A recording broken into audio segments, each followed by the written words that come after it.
అందరికీ నమస్కారం. నేను మీ గోపాల్ అయ్యంగార్. శ్రీమతే రామానుజాయ నమః.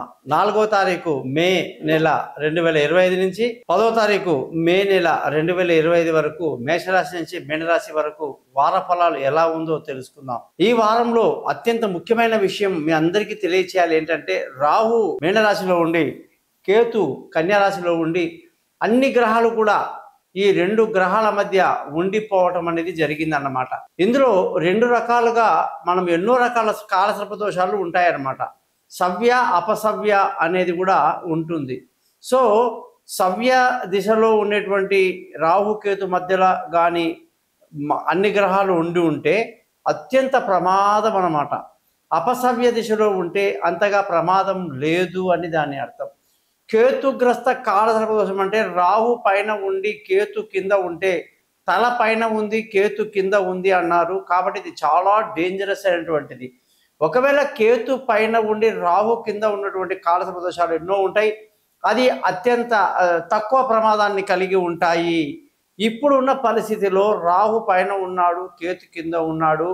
అలాగే ఈ యొక్క రాహు కేతు మధ్యలో కానీ చూసుకుంటే రాహు తరువాత మనకు శని, బుధ, శుక్ర గ్రహాలు, అలాగే సూర్యుడు వచ్చేసి మేషరాశిలో, గురువు వచ్చేసి వృషభ రాశిలో, కుజుడు కర్కాటక రాశిలో, ఈ అన్ని గ్రహాలు కూడా రాహుకేతు మధ్యలో ఉండిపోయినాయి. ఇది అంత మంచి పరిస్థితి కాదు. ఒక రకమైన యుద్ధ భయాన్ని, యుద్ధ వాతావరణాన్ని, దేశాన్ని, ప్రపంచాన్ని కుదిపేస్తుంది. రాజకీయ నాయకుల యొక్క మూర్ఖత్వపు ఆలోచనలు, తమ మాట నిలబడాలి అని పంతం కొరకు వెళ్ళే పద్ధతిలో లేనిపోని గొడవలు, అశాంతి, ప్రజలలో ఒక రకమైనటువంటి భయభ్రాంతులకు గురి చేసేటువంటి పరిస్థితి అన్నమాట. ఇటువంటి పరిస్థితిలో మనకు ఆల్రెడీ రాబోయే రోజుల్లో గురుమూఢము అనేది ఏర్పడుతుంది. ఈ గురుమూఢం వల్ల వివాహాలు జరగవు, అన్ని రకాల శుభకార్యాలు పెండింగ్ అయిపోతాయి. ఈ లోపలే మనకు ఈ సూర్యుడు ఎప్పుడైతే గురువు దగ్గరికి చేరుతాడో వృషభ రాశిలో 15వ తారీఖు మే నాడు ఈ లోపల శుభకార్యాలు చెయ్యాలి. ఆ తర్వాత ముందు ముందు పోను శుభకార్యాలు తక్కువ ఉంటాయని అందరికీ తెలిసిందే. ఈ మూడాలు వచ్చినప్పుడే అశుభాలు అన్నమాట. మూఢం అంటే అశుభం. అశుభమైన సమయంలో పెళ్లిళ్ళు, గృహప్రవేశాలు లాంటి శుభకార్యాలు రద్దు. మరి అశుభ సమయం అనేది ఏర్పడ్డప్పుడు అక్కడ సూర్యుడితో గురువు, ఇక్కడ రాహు పైన ఉండి కేతు కింద ఉండి అన్ని గ్రహాలు లోపలికి ఉండే అవకాశము దాదాపు అనేక రోజులు, అంటే చాలా రోజులు ఉండే అవకాశాలు ఉన్నాయి. 2 నెలలు, 3 నెలలు, 4 నెలలు కూడా కావచ్చు. అటువంటి పరిస్థితిలో దేశంలో అశాంతి, అలజడి, గొడవలు, టెన్షన్, ప్రజల్లో భయాందోళనలు కలిగే అవకాశాలు ఉంటాయి. కానీ అత్యంత తీవ్రమైన ప్రమాదాలు మాత్రము ఉండదు. ఎందుకంటే ఒకవేళ గ్రహాలన్నీ కూడా కేతు రాహు మధ్యలో కింది నుంచి పై వరకు ఉండుంటే అది ప్రమాదం. గతంలో అలా జరిగి కరోనా లాంటి మహమ్మారి వచ్చింది, కానీ ఇప్పుడు అవకాశం లేదు. ఈ విధమైనటువంటి పరిస్థితి ఉంది కాబట్టి ప్రతి రాశి వాళ్ళు కూడా పరిహారాలు చేసుకోవడం, మంత్రాలు చదువుకోవటం, తమ పనిని శ్రద్ధగా చేసుకోవటం చాలా మంచిదని తెలియజేస్తూ, జ్యోతిష పరంగా ఎటువంటి సందేహాలను నన్ను కాంటాక్ట్ చేయండి.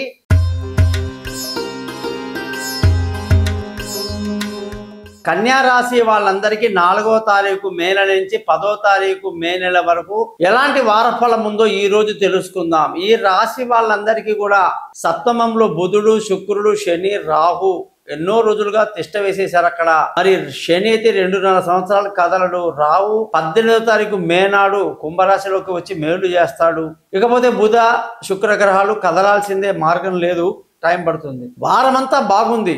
సెల్ఫ్ కాన్ఫిడెన్స్ కానీ అనేక రకాలైనటువంటి శుభకార్యాలు, విందులు, వినోదాలు కన్యా రాశి వాళ్ళని చాలా మంచి చూపు చూస్తున్నాడు బుధుడు. ఉద్యోగంలో కూడా ప్రమోషన్లు, ఇంక్రిమెంట్లు, పై అధికారుల ప్రశంసలు, ఎన్నో రకాల మేలు కూడా బుధుడు మనకి అనుగ్రహించి సమాజంలో మంచి పేరు తెస్తున్నాడు. శని పిల్లల యొక్క ఆరోగ్యాన్ని బాగా చూసుకుంటున్నాడు. విదేశీయానాలు, దూర ప్రయాణాలు అన్ని కూడా శని దగ్గరుండి చూసుకుంటున్నాడు. తెలివైన నిర్ణయాలకు కూడా శని ఆధిపత్యం వహిస్తున్నాడు. ఆరోగ్యం పట్ల మాత్రం కొంచెం శ్రద్ధ వహించాలని చెప్పేసి మనకు హెచ్చరిక.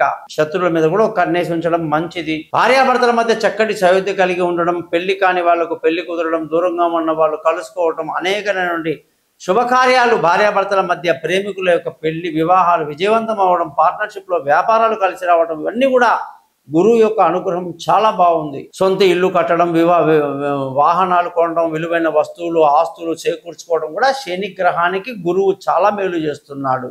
అలాగే వ్యాపారానికి అధిపతి చంద్రుడు వారం మొదట్లో ఇబ్బంది పెట్టి సోమ మంగళవారాల వరకు కొంచెం ఆది సోమ మంగళవారాలు కాస్త ఇబ్బంది పెట్టి తర్వాత బుధవారం నుంచి చాలా అనుకూలంగా ఉంటున్నాడు. వ్యాపారంలో మంచి లాభాలతో కన్యారాశి వారిని ముందుకు తీసుకెళ్తున్నాడు చంద్రుడు. ధన ఆదాయం బాగుండడం, కుటుంబ ప్రశాంతత, చదువులో పిల్లల గుర్తింపు, రాణింపు, అదృష్టం బాగా కలిసి రావటం, తండ్రులు పెద్దల యొక్క ఆశీస్సులని కూడా శుక్రుడు ఎంతో మేలు చేస్తున్నాడు. బంధువుల స్నేహితుల సహాయ సహకారాలు బాగా లభించేటట్టుగా కుజుడు కూడా ధైర్యాన్ని ఇస్తున్నాడు, ముందుకు పంపిస్తున్నాడు. ఈ వారం మొత్తం మీద కూడా అన్ని గ్రహాలు చాలా వరకు అనుకూలతనిస్తూ సెల్ఫ్ కాన్ఫిడెన్స్ ని పెంచుతూ కన్యా రాశి వాళ్ళకి అనేక శుభాలు కలిగిస్తున్నాడు. సూర్యుడు మాత్రం అష్టమంలో ఉండి కష్టాలు పెడుతున్నాడు. కాబట్టి సూర్యుడు వ్యయాధిపతి అయినప్పటికీ సూర్యుడి యొక్క స్థానం అష్టమంలో ఉండడం అనారోగ్యము,